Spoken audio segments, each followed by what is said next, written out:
चरणों नमन स्वीकार कीजिए।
पूरी कामना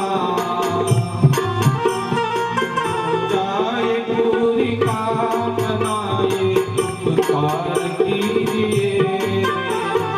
सबका किया है मेरा उपकार कीजिए। महादेव नमन चरणों में स्वीकार कीजिए। महादेव नमन चरणों में स्वीकार कीजिए। सबका किया है मेरा,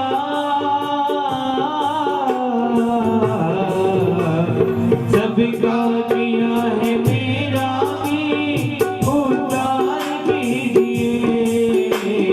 महादेव नमन चरणों में स्वीकार कीजिए।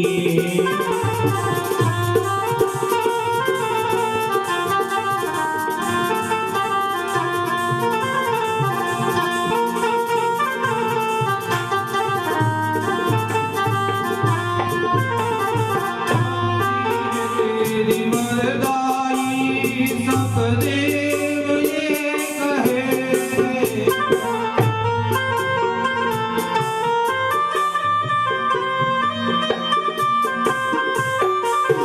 भक्तों से तेरे भोले दुख दूर ही रहे।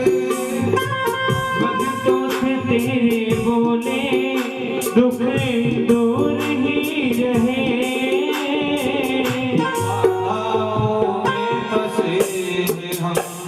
बाधाओं में फंसे हमें पार कीजिए।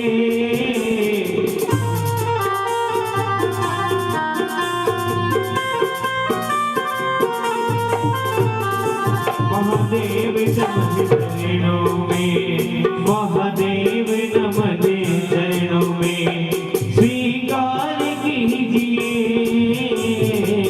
महादेव नमन चरणों में स्वीकार कीजिए।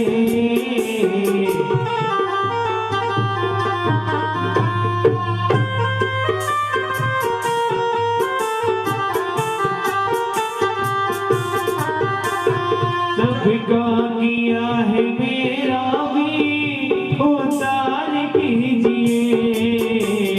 महादेव नमन चरणों में स्वीकार कीजिए। महादेव नमन चरणों में स्वीकार कीजिए। तेरे बाबा पावन है चारों धाम, चरणों में तेरे बाबा पावन है चारों धाम। तेरे देव करते वंदना तुझे पूजते हैं राम। तेरे देव करते वंदना तुझे पूजते हैं राम। अपनी कृपा मीनों पे अपनी कृपा दरबार कीजिए। महादेव नमन चरणों में स्वीकार कीजिए। महादेव नमन चरणों में स्वीकार कीजिए। विष पी के तुमने अमृत को देवों को दे दिया।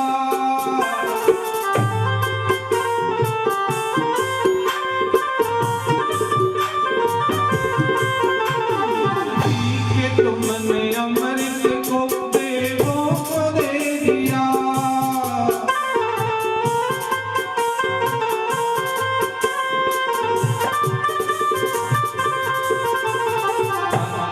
के पाप हर के पावन बना दिया।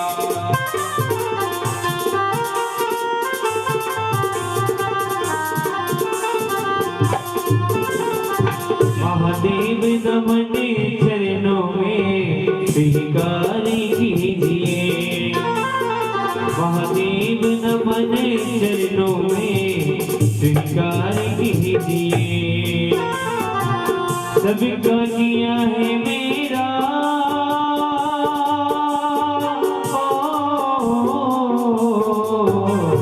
सबका किया है मेरा भी उद्धार कीजिए। महादेव नमन चरणों में स्वीकार कीजिए। महादेव नमन चरणों में स्वीकार कीजिए।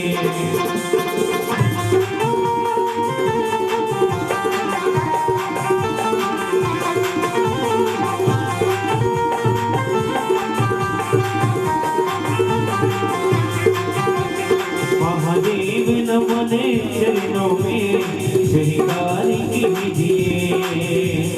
महादेव नमन चरणों में स्वीकार कीजिए।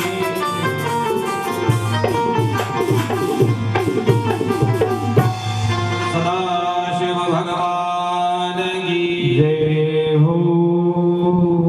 तो भगवान पशुपति के नाम से व्रत करने से सब प्रकार से पशु भाव नष्ट होकर के जीव का जो बंधन है वह मुक्त हो जाता है। सब देवता ऋषि ब्रह्मादि विष्णु जी इंद्रादि देवता भगवान की जय जयकार करने लगे और भगवान अत्यंत तेजमय रूप से उस रथ पर आरूढ़ हुए और सब देवताओं के आगे होकर के देवताओं की सेना लेकर के उस त्रिपुरासुर का वध करने के लिए प्रस्थान किया। सभी देवता बड़े प्रसन्न हो गए। सबने अपने अपने आयुधों को सजा लिया कि आज महादेव हमारी जरूर मनोकामना पूर्ण करेंगे, हम सबका उद्धार आज भगवान कर देंगे। सारे देवता उनके साथ शिव जी के गण भी बहुत सारे, भृंगी, केश, विगतवास, महाकेश, महाज्वर, पंचाक्ष, शताक्ष, हिमकर, जितने भी भगवान के गण हैं वे सब उसमें उपस्थित हुए और सबको विभिन्न आयुधों से सजा करके भगवान ने अपनी सेना तैयार की और जाकर के उनसे युद्ध प्रारंभ किया। अब धनुष को चढ़ाया और बाण का संधान करके त्रिपुरासुर के नगरियों को एक सीध में आने का लक्ष्य निर्धारित करने लगे कि जब ये एक सीध में आएंगी और मैं अपना बाण लक्ष्य पर छोड़ दूंगा। अब जैसे ही बाण को पकड़ा है अंगूठे में पीड़ा होने लगी। महादेव सब देवताओं ने विचार किया कि बार बार कोई विघ्न आ जाता है। हम जैसे ही कोई काम करने जाते हैं और कोई अड़चन आ जाती है, इसका क्या कारण है? तो इसके दो कारण हो सकते हैं। पहला तो हमारा स्वार्थ, कोई कार्य हम स्वार्थ के लिए करते हैं तो उसमें तो अड़चन आती है। और दूसरा है हमने भगवान को याद नहीं किया। भगवान कौन से? महादेव तो ही है, लेकिन विघ्नहर्ता गणेश जी को हमने याद नहीं किया, उनका पूजन नहीं किया और कार्य को प्रारंभ कर दिया तो विघ्न आना ही है। आकाशवाणी हुई कि आप भगवान गणेश जी का पूजन करके आइए। सभी देवता गणेश जी को मनाइए एक बार। सब काम में सबसे पहले भगवान गणेश जी को पूजन करेंगे तो कोई विघ्न नहीं आ पाता। सब देवताओं ने मिलकर के भगवान गणेश जी की स्तुति की। वक्रतुंड महाकाय सूर्यकोटि समप्रभ निर्विघ्नं कुरु मे देव सर्वकार्येषु सर्वदा।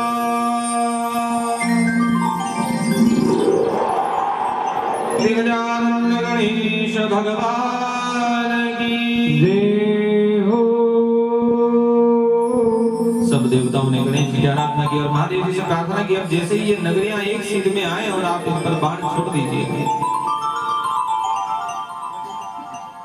पाशुपात अस्त्र का भगवान ने संधान किया है। भगवान का जो बाण है उसका अस्त्र जो है वह पाशुपतास्त्र अमोघ अस्त्र है। जैसे ब्रह्मास्त्र है, नारायणास्त्र है, सब देवताओं का अपना अपना एक विशेष आयुध है, वैसे भगवान का पाशुपतास्त्र यदि वह जिस पर छोड़ दिया जाए उसकी मृत्यु, उसका वध होना निश्चित है। अब भगवान ने जैसे बाण का संधान किया, देवताओं में कोलाहल हो गया कि फटाफट इस काम को कर दीजिए प्रभु, आप बिल्कुल विचार मत करिए, ये त्रिपुरी एक बार एक सीध में आ जाएगी, बार बार नहीं आ सकती, ये तो जहां इच्छा होती वहां चले जाते हैं। लेकिन वह त्रिपुरियां भी एक जैसी, अब बार बार राक्षसों को भी पता है एक सीध में आएंगे मरना है, आवे नहीं। भगवान ने बाण संधान करते हुए 1000 वर्ष तक उस बाण को पकड़े रखा कि अब सीध में आए, अब लाइन में आए तो बाण छोड़ा जाए। इधर जितने देवताओं का दैत्यों के साथ युद्ध हो रहा है वह भी सब बारंबार जीवित होकर के आ जाते हैं, क्योंकि जब वह नगरियां बनी तो उनके अंदर मयासुर ने अमृत कुंड भी बनाया। दैत्यों के गुरु शुक्राचार्य वहां विराजमान रहते हैं, लड़ाई में जितने दैत्य मरते उनको उनके साथी ला करके अमृत कुंड में शुक्राचार्य जी के पास छोड़ देते, वो उनको उसमें से मिला करके निकला देते, सबको उस जल से स्नान करा देते, अमृत कुंड में स्नान करते, पुनः जीवित हो जाते। अब देवताओं ने विचार किया कि अमृत कुंड भी परेशानी का कारण हो गया, देवता सब दुखी हो रहे हैं, दैत्य मर नहीं रहे हैं, त्रिपुरासुर मरेंगे, ये पुरियां जब नष्ट होगी तो अमृत कुंड भी नष्ट हो जाएगा और अपने आप इनका नाश हो जाएगा। और जैसे इस समय आया, भगवान ने उस पाशुपतास्त्र के बाण की नोक पर अग्नि देवता को विराजमान किया और त्रिपुरासुर जैसे एक सीध में पुरियां लगाई और भगवान ने अपने बाण का संधान कर दिया और क्षण भर में, एक क्षण में उस तीनों लोकों का भगवान ने नाश कर दिया। भवज्ञातोऽसि दुष्टोऽसि यज्ञस्मान् सह बन्धुभिः। उस पाशुपतास्त्र के संधान से तीनों ही पुरियां, लोहे की बनी हुई, चांदी की बनी हुई, सोने की बनी हुई राक्षसों की जो 3 पुरियां हैं वह क्षण में भस्म हो गई। उनमें रहने वाले सारे दैत्य भस्म हो गए। केवल वह मय नाम का जो दैत्य था, जो भगवान शिव का बहुत बड़ा भक्त था, उसी के द्वारा उन नगरियों का निर्माण किया गया था ब्रह्मा जी की आज्ञा से, वह जीवित बच गया। उसने आकर के भगवान के चरणों में प्रणाम किया। वह जीवित क्यों बचा? जैसे विभीषण की जब लंका में आग लगी तो उनकी कुटिया में कोई, उनके जो महल में आग नहीं लगी थी, क्योंकि वह भगवान के भक्त थे। और जहां पर भगवान की भक्ति होती वहां संकट टल जाता है।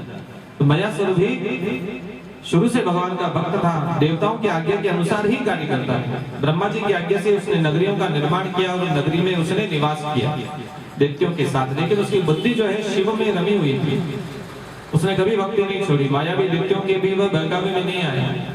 तो जो व्यक्ति सज्जन है, सत्य पुरुष है, वह कभी किसी के बहकावे में नहीं आते, अपना कार्य निरंतर करते रहते हैं, तो उससे उनको कभी नुकसान नहीं उठाना पड़ता। जगत में चाहे कितना ही कुछ भी हो जाए, इधर से उधर हो जाए, लेकिन मैं अपने लक्ष्य को नहीं छोड़ती। हनुमान जी जब लंका में गए थे तो उन्होंने सबसे आग लगवा दी पूरे लंका में। लगाई भी कैसे? खुद कुछ नहीं लेके गए कि जब पता लगाने गए तो कुछ आटा सामान थोड़ी लेके गए थे, तेल भी नहीं लगे, कपड़ा लगता कुछ नहीं, माचिस भी नहीं लगे। लेकिन उन्होंने जब वहां लीला की तो इतनी बड़ी पूंछ बना दी, सब देवताओं ने उनकी पूंछ पर कपड़ा बांधा। कपड़ा इतना बांधते बांधते कम पड़ गया तो हर घर से कपड़ा मंगाया गया, चंदा मांग लिया है सबसे कि जो जो भी चंदा देगा उसको यहाँ पर आयोजन में आनंद आएगा। जो भी व्यवस्था होगी चंदे से ही होगी। हर घर से वस्त्र आए, हर घर से तेल लाए। किसी के पास 1 था, किसी ने 2 दिया, 3 दिया, 4 दिया। वस्त्र इकट्ठे किए, चंदा इकट्ठा हो गया, तेल इकट्ठा हो गया, पूंछ पर बांध करके तेल डाल दिया। लेकिन विभीषण के घर से कुछ नहीं आया, क्योंकि विभीषण तो भक्ति में रमे हुए, उनको फालतू के प्रपंच से कोई लेना देना नहीं। और उन्होंने तो हनुमान जी के वध के लिए रावण को भी समझाया था कि दूध का वध नहीं करना चाहिए। सब घर से चंदा आया तो वापस जिसके जिसके घर से चंदा आता है अगर वो जीवने नहीं आवे तो प्रसाद देते हैं, कि साहब उन्होंने कुछ खर्चा किया था तो उनको घर जाके भेंट दे करके आनी चाहिए। तो बाद में कमेटी वाले या जो भी व्यवस्था में रहते हैं वो घर घर जाकर के प्रसाद दे करके आते हैं। तो हनुमान जी ने भी जहां से चंदा या वहां वापिस आग लगा दी कि आपने चंदा दिया था तो ये आपका फल है, प्रसाद है, तो पूरी लंका को भस्म करो। तो जो अधर्म में सहायक होता है उसको वैसा ही फल, वैसा ही दंड भी भोगना पड़ता है। लेकिन मयासुर जो था वो भगवान का भक्त था, उसने उसका उस यज्ञ में जो देवताओं का कार्य हो रहा है, त्रिपुरासुर की जो त्रिपुरियों में आग लगी उसमें उसका कोई नाश नहीं हुआ, उसका परिवार पूरा सुरक्षित रह गया। उन्होंने भगवान की पूजन की और भगवान की पूजा से आशीर्वाद लिया कि अगले जन्म में हम सभी शिव गण होंगे। देवनाथ महादेव करुणाकर शंकर उनको आशीर्वाद देते हैं कि आप मेरे भक्त सदैव बने रहोगे, निरंतर मेरी भक्ति करोगे, परिवार के सहित मेरे लोक में ही निवास करोगे, और जब जब भी हमारे से कोई काम होगा तो हमको तो बुलाएंगे। विश्वकर्मा जैसे ही वो भी बड़ा ही मायावी देवते हैं, जहां चाहे वहां को जो भी एक क्षण में बना देता है। विश्वकर्मा जैसे देवताओं के मिस्त्री हैं, वैसे मयासुर भी बहुत बड़ा कारीगर था, जहां चाहे वह 2 मिनट में 2 क्षण में निर्माण करने में समर्थ था। तो भगवान ने सिखा कि तुम पाताल लोक में, वितल लोक, पाताल भी बहुत सारे हैं अलग अलग, 7 लोग नीचे हैं, 7 लोग ऊपर हैं, तो उनमें से वितल लोक में उसको भेज दिया कि तुम वहीं पर निवास करो, सुरक्षित रहोगे, वहीं बैठ करके परिवार के सहित भगवान का भजन करोगे। अब सब कार्य सिद्ध हो गया, त्रिपुरासुर का वध हो गया। फिर जो वो मायावी ऋषि जो थे, इनको विष्णु के शरीर से उत्पत्ति हुई, वह भी भगवान की शरण में आए कि हमारा भी उद्धार करिए, हमने आपकी माया को रचने के लिए ये सब प्रपंच किया, हमको भी कुछ उपदेश करिए। तब भगवान ने आशीर्वाद दिया कि जब कलयुग आएगा तब तुम लोग अपना प्रभाव दिखलाना, तब तुम जाकर के लोगों को धर्म मार्ग से विमुख करना। तो जो भी सज्जन होंगे उनकी भी परीक्षा हो जाएगी, क्योंकि हर व्यक्ति को भी प्रसाद भक्ति का ज्ञान नहीं दिया जा सकता। जो भी कलयुग में आडंबर करेंगे उनका तुम सहयोग करो। सब देवता प्रसन्न हो गए, त्रिपुरासुर का वध हो गया, देवताओं का कल्याण हो गया, आनंद हो गया। बोले सदाशिव महादेव की। शिव पुराण में इसके बाद तुलसी की उत्पत्ति का वृत्तांत आता है कि जो तुलसी हम इतना नित्य उपयोग में लेते हैं, तुलसी का पूजन करते हैं, ये तुलसी इतनी पूजनीय क्यों है? ये सब भक्ति की महिमा है। जो व्यक्ति जितना बड़ा भक्त है उसका तो अंश भी यदि इस भूमि पर विद्यमान रहता है तो वह नमन के योग्य है। जितने जितने तीर्थ भूमि पर हुए वो सब तप के प्रभाव के कारण है। आज यहाँ पर ये कथा हो रही है, भगवान का मंदिर बना होती है, ये भी एक तीर्थ है। गंगा यमुना सरस्वती ज्ञान वैराग्य भक्ति जहाँ वे बैठ जाए वहाँ तीर्थ स्वतः निर्मित हो जाता है। गुरु बृहस्पति देवराज इंद्र एक बार भगवान शिव के दर्शन के लिए प्रस्थान किए, तो भगवान शिव ने दोनों की परीक्षा का विचार किया। उन्होंने एक सन्यासी का वेश बनाया, मौन रहने वाले सन्यासी, और इंद्र और बृहस्पति के मार्ग में आकर के खड़े हो गए। इंद्र ने उनसे पूछा कि आप कौन है सन्यासी, आपका नाम क्या है, कहां से आए, रास्ते में क्यों विराज रहे हैं, एक तरफ बैठो। लेकिन उन्होंने मौन व्रत ले रखा था, बात नहीं की, जवाब नहीं दिया। तो इंद्र ने क्रोध किया और उनको मारने के लिए तैयार हुआ कि तुम मेरी बात का जवाब नहीं देते।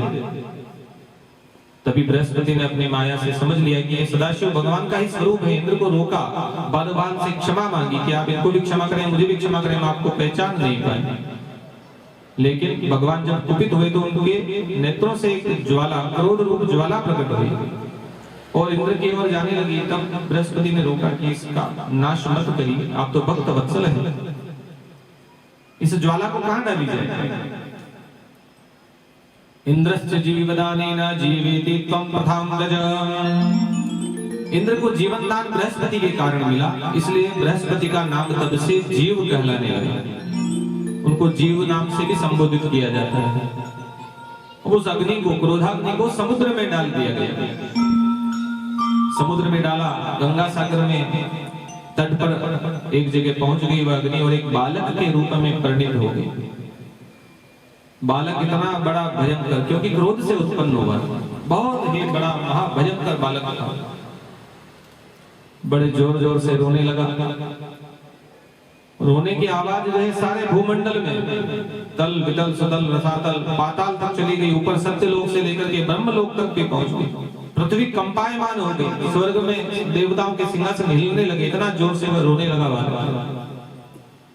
ब्रह्मा जी को प्रार्थना करी, ब्रह्मा जी उस बालक को गोद में ले लिए। ये बालक कौन है जो इतना तेज रो रहा है? अब जैसे बालक को गोद में लिया, बालक ने ब्रह्मा जी का गला पकड़ लिया, गला इतना जोर से दबा दिया बालक ने खेल खेल में, ब्रह्मा जी की आंखों से भी आंसू निकल गए। नेत्राभ्याम विद्रुतम यस्मादनीनीव जलम मम तस्मात् जलंधरेति ख्यातो नामा भवत्वसो, कि तुमने मेरे नेत्रों से जल निकाल दिया, इतनी पीड़ा मुझे दी है, इसलिए तुम्हारा नाम जलंधर होगा। वह जलंधर नाम का राक्षस बड़ा होने लगा। शुक्राचार्य को बुलाया कि इनको ले जाओ, ये देखते हैं असुर स्वभाव वाला, इसका पालन पोषण करिए और कालनेमी नामक राक्षस की जो एक कन्या है वृंदा, उससे इनका विवाह करवाए। और शुक्राचार्य के साथ मिलकर के वह दैत्य जलंधर राज्य करने लगा। एक समय सभा हो रही थी, सभा में राहु आया। राहु को देख करके बड़ा विस्मित हुआ कि इसका तो सिर नहीं है। सिर, जब अमृत मंथन हुआ था उस समय देवताओं को अमृत की वितरण हो रहा था, उस समय में विष्णु भगवान ने चक्र से उसका सिर छेदन कर दिया था। तो राहु जब वहां सभा में आया तो उसको देख करके बड़ा आश्चर्यचकित हुआ कि तुम हमारे बंधु हो, तुम्हारा ये हाल किसने किया? तब उन्होंने बताया कि ये सब जो पहले देवताओं का काम है, हमारा कुछ न कुछ अहित देवता करते ही रहते हैं। उन्होंने अमृत ले लिया, हमें विष पिला दिया, हमारे साथ छल कर दिया, और मैं जब उस अमृत को लेने के लिए वहां पंक्ति में बैठा तो मेरा सिर काट दिया। शुक्राचार्य ने पूरी कथा जलंधर को बता दी कि 14 रत्न निकले थे, उसमें से हमको कुछ भी नहीं मिला, सारे देवताओं ने ले लिए, विष्णु ने हमारे साथ इस प्रकार धोखा किया।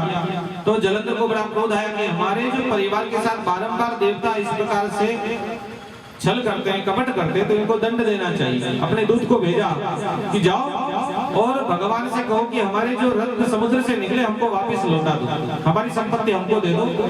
तो हिसाब बराबर, कोई लड़ाई झगड़े का काम नहीं। देवताओं के पास गए दूत, देवताओं ने कहा कि रत्न तो हमारे हैं, जो व्यक्ति समर्थ है वही उसका उपभोग करेगा, तुम्हारे में बल है तो हम भी युद्ध करने के लिए तैयार हैं। जलंधर सेना लेकर के गया, देवताओं में दानवों में बड़ा भयंकर युद्ध छिड़ गया।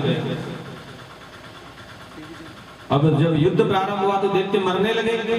वहां पर शुक्राचार्य ने मृत संजय विद्या का उपयोग किया और उन दैत्यों को पुनः जीवित करने लगे। इधर देवताओं में भी ये बात हुई कि भाई हमारे इधर भी इनको जीवित कैसे करें। तो बृहस्पति जी को बुलाया, वे भी द्रोण पर्वत से औषधियां लाए, संजीवनी बूटी लेकर के आए और देवताओं को जीवित करने लगे। अंगिरा ऋषि को साथ ले लिया, दोनों मिलकर के संजीवनी से देवताओं को जीवित करने लगे। उधर शुक्राचार्य मृत संजीवनी विद्या से दैत्यों को जीवित करने लगे। युद्ध चलता ही रहा, खत्म ही नहीं हो। शुक्राचार्य ने देखा कि मैं तो जीवित कर रहा हूं, उधर कैसी व्यवस्था चल रही है। दैत्यों को भेजा कि जाकर के उस पर्वत को ही उखाड़ ले आओ और उसको ले जाकर के समुद्र में डाल दो। न रहेगा बांस, न बजेगी बांसुरी। अमृत मेरे पास विद्या है, मैं जीवित करूंगा, उनके पास औषधि रहेगी नहीं, देवता जीवित नहीं हो सकेंगे। हमारा युद्ध आनंद से हो जाएगा, हमारा काम इजी हो जाएगा। अब देवताओं की मृत्यु निकट, सब देवता इधर उधर भागने लगे, सब बड़े परेशान हो गए। इंद्रादि देवता ब्रह्मा जी को लेकर के वैकुंठ में पहुंचे, भगवान को प्रणाम किया, भगवान नारायण को प्रणाम किया। ऋषिकेश महाबाहो भगवन मधुसूदन नमस्ते देवदेवेश सर्वदैत्य विनाशक। हे भगवान नारायण, आपको बारंबार हम प्रणाम करते हैं। हम पर बहुत बड़ी विपत्ति आ गई है, हमने युद्ध तो प्रारंभ कर दिया लेकिन अब हमारा नाश होता जा रहा है, उपाय करिए। इस जलंधर ने हमको स्वर्ग से बाहर निकाल दिया, हमारी सब संपत्ति को हड़प लेने के लिए हमसे युद्ध कर रहा है। आप उस व्यक्ति का वध करिए। भगवान नारायण ने कहा ठीक है, अवश्य करना चाहिए। तभी लक्ष्मी जी आ गई। लक्ष्मी जी ने कहा कि जलंधर जो है वह समुद्र से उत्पन्न हुआ है और मैं भी समुद्र से उत्पन्न हुई, तो इस नाते वह मेरा भाई है, आप उसका वध कैसे कर सकते हैं? अब भगवान नारायण ने देखा कि तो धर्म संकट हो गया। देवताओं को तो कह दिया कि ठीक है तुम्हारा काम कर देंगे, अब लक्ष्मी जी कह रही कि नहीं करना है, अब बच्चन चला जाएगा, इधर तो प्राण प्रिया चली जाएगी, अब मेरा साला ही है, तो कैसे मारा जाए? पूरी दुनिया एक तरफ, सारे रिश्तेदार एक तरफ और साला एक तरफ। पत्नी का भाई, बात तो माननी पड़ेगी। घर में क्लेश कौन चाहता? कोई नहीं। तो लक्ष्मी जी को कहा कि ठीक है मैं वध नहीं करूंगा, लेकिन जाना तो पड़ेगा, कुछ न कुछ झूठ मूठ तो काम तो करना ही पड़ेगा। तो जाकर के सुदर्शन चक्र लेकर के गए हैं, दैत्यों को युद्ध के लिए ललकारा। जलंधर भी सामने आया, दोनों के बीच में बड़ा भयंकर युद्ध हुआ। भगवान नारायण को पता है कि ये भी बलशाली है और वध करना नहीं है, लेकिन लड़ना जरूरी है। देवताओं को वर दिया कि इसको तो निराकरण करना ही पड़ेगा। लड़ने लगे, लड़ते लड़ते खूब समय हो गया, हजारों वर्ष बीत गए, पराजित भी नहीं हुआ। तो भगवान ने देखा कि ये पराजित नहीं हो रहा है, बड़ा अच्छा बल है इसमें, तो इतने साल से मैंने भी किसी से लड़ाई नहीं करी, मजा नहीं आया, इसको जाकर के युद्ध किया तो कुछ मुझे भी आनंद आया इसमें लड़ने में। तो उस पर प्रसन्न हो गए जलंधर, बोले तुम बहुत अच्छे बलशाली देखते हो, बहुत बढ़िया तुम युद्ध करते हो, ये भी बहुत अच्छा सुंदर काम करते हो, तुम्हारी विद्या बहुत अच्छी, मैं तुम पर प्रसन्न हूं, मुझसे वर मांग लो। इधर तो भगवान प्रसन्न हुए, उधर देवताओं ने देखा कि ये तो काम करने क्या गए और कर क्या रहे हैं, मारने जा रहे हैं कि वरदान देने जा रहे हैं, भेजा किस काम के लिए, करने क्या चले। देवता चिंतित हो गए, काम तो बिगड़ जाएगा, लेकिन विष्णु भगवान भी प्रसन्न हुए, वरदान देना ही है। तो जलंधर ने वर मांगा कि आप मुझ पर प्रसन्न हैं तो मेरी जो बहन लक्ष्मी है उनके साथ आप मेरे घर में निवास करिए, कुछ समय तक हमको भी सेवा का मौका दीजिए। भगवान ने देखा तो बड़ी फंसावट हो गई, वर देने में भी फंस गए, घर बारी छोड़ के यहाँ रहना पड़ेगा, घर जमाई बनना पड़ेगा। तो भी उसको कहा तथास्तु, क्योंकि भक्त वत्सल है नारायण, और लक्ष्मी जी के सहित अपने पूरे परिवार के सहित सब गणों के सहित जलंधर के घर में भगवान श्री हरि निवास करने लगे। अब जब भगवान नारायण ही उसके घर में आ गए तो सब देवताओं को तो पराजित करने में कोई बड़ी बात ही नहीं।